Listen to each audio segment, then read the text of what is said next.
Christmas number itself is a sort of commercial object, right? Sort of presented as such. Absolutely, and it's interesting that A Christmas Carol starts the vogue for special volumes which are published only for the Christmas market and involve hand-drawn illustrations like A Christmas Carol did, or involve beautiful bindings or ribbon markers, and they are gifts. Mm-hmm. They are gifts. And for Dickens, Christmas is such an important time because it represents sociability and family and togetherness in all sorts of ways. And of course, it's the kind of Christmas he felt that perhaps he didn't have as a child, as he saw it, a neglected child. But what he could do is produce a kind of fictionalised version of that ideal family Christmas, whether that's in the Pickwick Papers in its Christmas scene, which was published at Christmas, or it's in these Christmas stories published for Christmas, mm-hmm. which allow his readers to engage in that sort of happy, collaborative season. And, not just consumption, but this idea of commonweal, the idea of charity, and then sort of, what you describe as sort of his becoming more mindful. Absolutely. Society. And it's interesting that, charity, Dickens, of course, was a major contributor to lots of charities. He gave speeches regularly to charities. He was also regularly sent begging letters by people who just randomly wanted money. One person wrote to him saying he wanted money to buy Gloucester cheese. Another one wrote him saying he wanted money to buy a donkey. Another one wanted a coat to flee to the continent in. These sort of crazy people. And you sort of realise more and more that it's not so much that Dickens made up these characters out of nothing. He was combining fragments of the people who wrote to him and he met and he saw around him every day, and just expanding what they already were, like any kind of caricature. Mm. Yes, if you're going to caricature someone, you don't make up what's there. What you do is you stretch what's already there until it becomes a kind of grotesque version of the truth.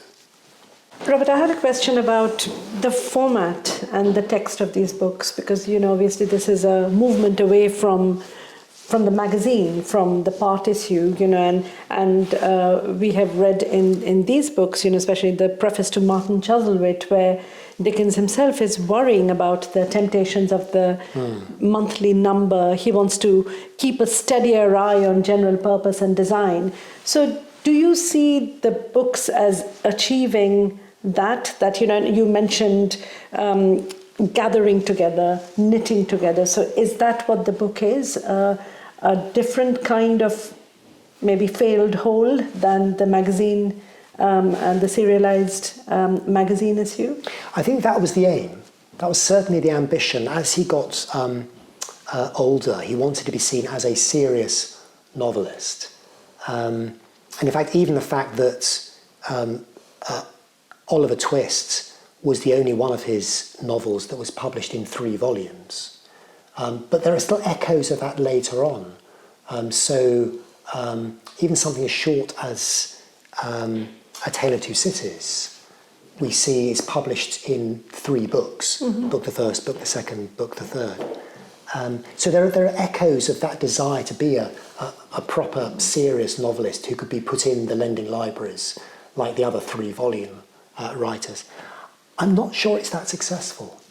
I think he's much better as a writer of fragments and scenes than he is of coherent wholes. The only exception perhaps is Great Expectations, which I think is as taut as a drum.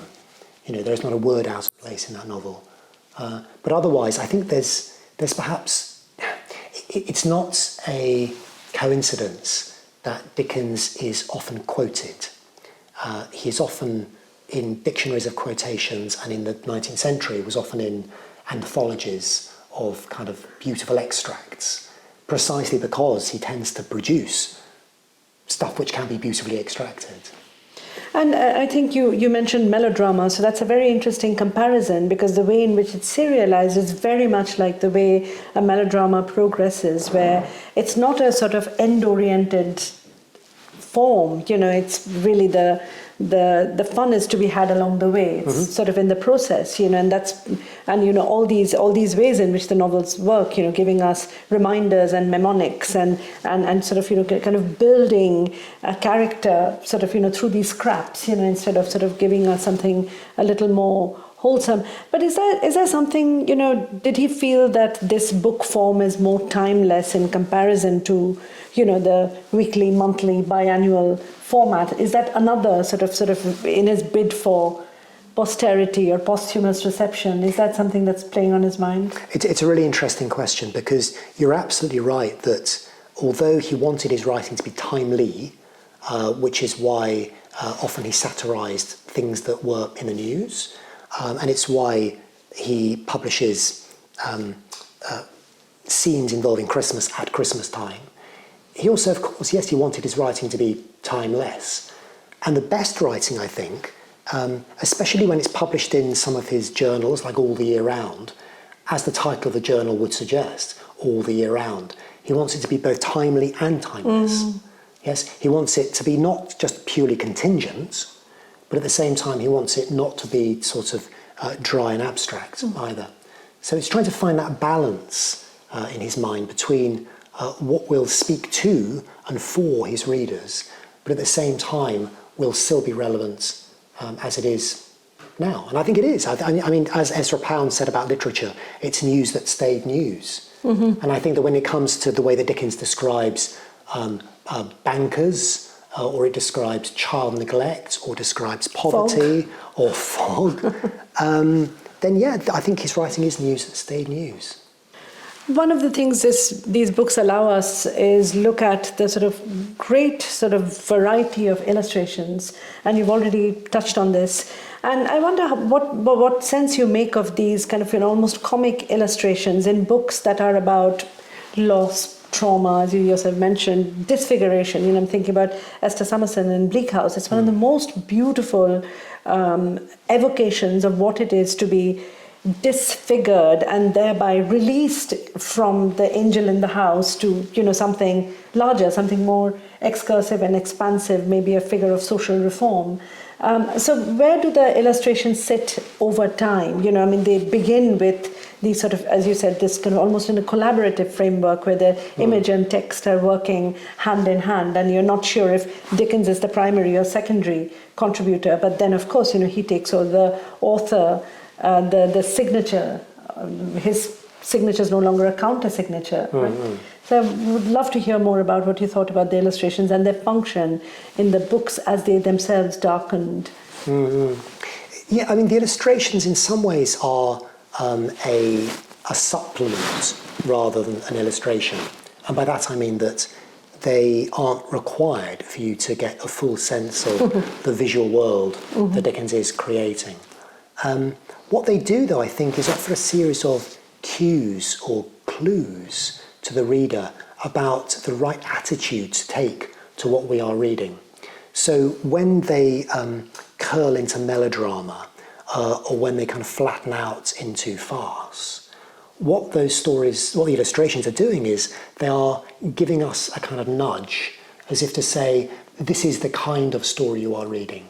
This is the world, the imaginative world that you have entered. And of course it's flattening out some of the complexity in the story. But then Dickens himself often liked flattening things out and making them as if they were just sort of stories that are three-dimensional illustrations. And I love what you said about the point or the tableau, where you can kind of stop and make stock of kind of make sense of what has gone before and be guided by the narrator. And I also like this idea of the illustrations being prompts, like canned laughter, that you know when to laugh. You may not laugh heartily, but this is a prompt from the reader. I mean, the Christmas books have the kind of ephemera and advertisements, but the others don't. And I want to know, is Dickens also sort of like, moving away from an audience that looks at the periodical press and newspapers into to a more serious readership? No, I don't think he is. I think what he wants to do increasingly across his career is to supplement one kind of readership with another kind of readership. And Dickens is a writer who appealed to pretty much everyone. So we know that Queen Victoria, for instance, presses a copy of Oliver Twist on the Prime Minister of the Time's hands, Lord Melbourne, because she says in her diary, it is excessively interesting. But we also know that there's a story of a charwoman who used to go and listen to, she's illiterate, but would go and listen to every instalment of Dombey and Son at the local snuff shop. And when she was told that one person had written Dombey and Son, she said, "Lawks, I would have thought 3 or 4 men must have been putting it together." So, you've got then an audience that stretches from the very highest to the very humblest. What he's doing with his publication methods, I suppose, is, as we would now call it, hitting different price points and hitting different, therefore, social points on the scale. On the one hand, you've got people who can afford £1 a week or a month. On the other hand, you've got people who can afford several guineas for a beautifully bound volume like these. The writing itself, interestingly, is about the connections between all those different people. So in Bleak House, the narrator says, what connection can there be between, and he lists a range of different characters, including Joe, the illiterate crossing sweeper, and a lord and lady in their posh house in the country. The novel, in terms of its plot, shows how they are all linked together. Right. The novel, as it's published, also links all those people together because they're all different kinds of readers and they're all joined together within the expanding family of Dickens's readership. I mean, as does disease, as does plague, as does contamination. As does money. In Bleak House, as does money. Yes. So that's high and low are brought together in the plague. I mean, I really love that idea of supplementarity. It's kind of, he's a Dorian Gray of sorts, skating on the surface, and the depth is to be understood not on that depth model, but the surface model, and I mean, you're making me think along those lines, and that there are several Dickens, of course, here, as you said, this mirroring, and he's all these characters, but he's also not, because he's slaking off and sloughing off the skin, as he... Yeah, I think Henry James called him the greatest of superficial novelists, which is both a compliment and a sort of slap at the same time. You're slapping someone on the back and in the face at the same time. On the one hand, saying that nobody deals with the everyday realities of life as well as Dickens. On the other hand, perhaps nobody is as less interested in getting below the surfaces. I think that's probably unfair. Well, I know it's unfair because he often satirised precisely those people, like the Veneerings in Our Mutual Friend, who, as their name would suggest, are only interested in surfaces. Robert, how do you feel touching these books and kind of, reacquainting yourself with this materiality and taking us, chronologically through it, understanding these books in their time and also in your time and my time, thinking also, because we are both teachers, of what students might make of this resource that we have. Any final thoughts which are also jumbled with emotions? Yes, I mean, it is the most extraordinary collection. They're very beautiful books. They've been very beautifully bound and preserved. So it's lovely to be able to handle them.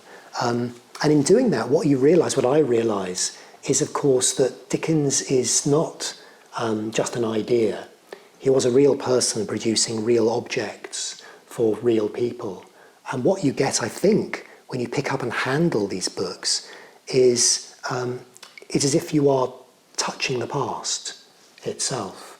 And it is, yes, a touching experience. They're like little wormholes back in time, which you simply don't get when you're looking at this stuff on a computer screen. You're touching something which people 150 years ago also touched. And it's like a sort of handshake across the years.